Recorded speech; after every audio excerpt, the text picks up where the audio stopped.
तो सेंटेंस क्या होता है, सेंटेंस जो होता है वो ग्रुप ऑफ वर्ड्स होता है, तो जो एक कंप्लीट सेंस बनाता है।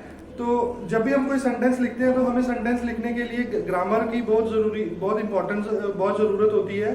तो उस सेंटेंस को लिखने के लिए जिस ग्रामर की हमें ज़रूरत है उसे हम पार्ट्स ऑफ स्पीच बोलते हैं। तो हमें पार्ट्स ऑफ स्पीच के बारे में पूरा नॉलेज होना चाहिए। तो जैसा कि हमने पिछले वीडियो में पढ़ा था कि sentence is a group of word which make complete sense.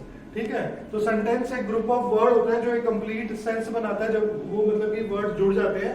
As mention above, words are the building of language. तो जो भी लैंग्वेज होती है, जो भी भाषा होती है, उसकी जो भी मतलब कि बिल्डिंग, जो भी ये जो वर्ड होते हैं ये क्या होते हैं, बिल्डिंग होते हैं। क्या होते हैं, बिल्डिंग होते हैं।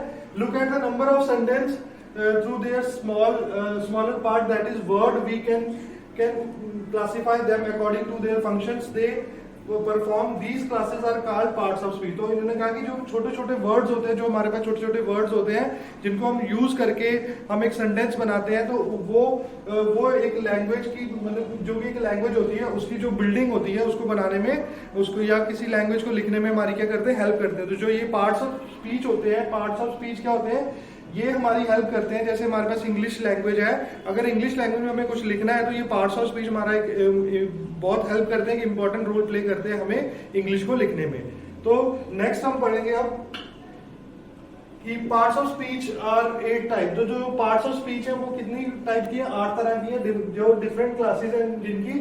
Now parts of speech falls into 8 different classes. Nowadays some people consider 9 or even 10 parts of speech, adding articles and determinants in modern English। तो आजकल की जो हमारी मॉडर्न इंग्लिश है उसमें डिटर्मिनर और आर्टिकल्स को भी ऐड कर लिया गया है। तो आजकल की जो मॉडर्न इंग्लिश है उसके तहत हमारे जो हमारे पार्ट्स ऑफ स्पीच है वो कितने हैं, 10 तरह के हैं। और पहले हम पिछली क्लासेस में या हम छोटी क्लासेस में पढ़ते आए हैं, या पिछले दिनों में पढ़ते थे, तो तब हमारे जो पार्ट्स ऑफ स्पीच है वो 8 तरह के होते थे। तो आज अब क्या चीजें 2 एक्स्ट्रा ऐड हो गई हैं, हमारे पास आर्टिकल ऐड हो गए और डिटर्मिनेंट्स ऐड हो गए। तो जो हमारे पास 8 पार्ट ऑफ स्पीच थे और 2 हमने प्लस किए, तो ये जो टोटल हमारे पास है ये मैं आपको बताने की कोशिश करता हूँ। जैसे noun, pronoun, verb, adverb, adjective, preposition, conjunction, determiner, interjection, और जो हमारे पास 10th है वो है आर्टिकल।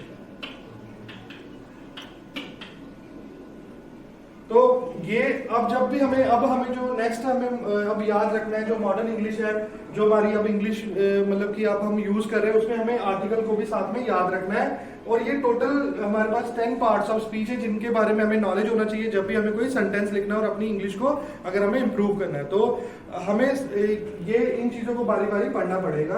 तो चलिए आइए मैं आपको इनका मीनिंग बताता हूँ ये क्या क्या है। जैसे नाउन, नाउन का मतलब होता है संज्ञा, और प्रोनाउन, प्रोनाउन का मतलब होता है सर्वनाम, वर्ब, वर्ब का मतलब होता है क्रिया, एडवर्ब, एडवर्ब का मतलब होता है क्रिया विशेषण, एडजेक्टिव, एडजेक्टिव का मतलब होता है विशेषण, और प्रेपोजिशन, प्रेपोजिशन का मतलब होता है पूर्व सर्ग, और कंजंक्शन का मतलब होता है संयोजक। और जैसे कि हमारे पास नेक्स्ट है इंटरजेक्शन, इंटरजेक्शन का मतलब होता है विस्मयादि बोधक।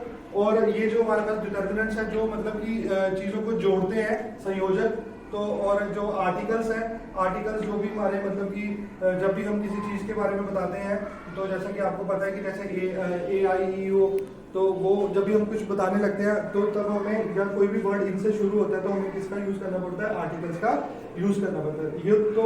ये थे हमारे 10, क्योंकि हमारे पास पहले कितने पार्ट्स ऑफ स्पीच थे, 8 थे। और अब हमारी जो मॉडर्न इंग्लिश है, मॉडर्न इंग्लिश में ये 2 हमारे पार्ट्स ऑफ स्पीच और ऐड हो गए हैं। ठीक है, तो अब हमें क्या याद रखना है कि हमारे पास जो पार्ट्स ऑफ स्पीच है वो कितनी तरह के हैं।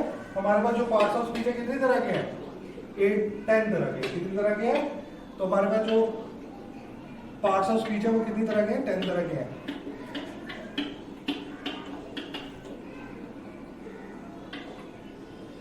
तो अब हम नेक्स्ट वीडियो में इन सब के बारे में पढ़ेंगे एक एक करके। जैसे पहले नाउन के बारे में पढ़ेंगे, नाउन कितनी तरह के होते हैं, नाउन का क्या मतलब होता है। तो फिर उसके बाद प्रोनाउन के बारे में पढ़ेंगे, verb, adverb, adjective, preposition, conjunction और इंटरजेक्शन, और डिटर्मिनेंट और आर्टिकल्स के बारे में। तो थैंक यू, मैं आशा करता हूँ कि आपको ये पार्ट्स ऑफ स्पीच के बारे में समझ आया होगा। और मैं आपसे रिक्वेस्ट भी करता हूँ कि आप इनको याद करें और शेयर करें सबके साथ और सबको बताने की कोशिश करें। Thank you.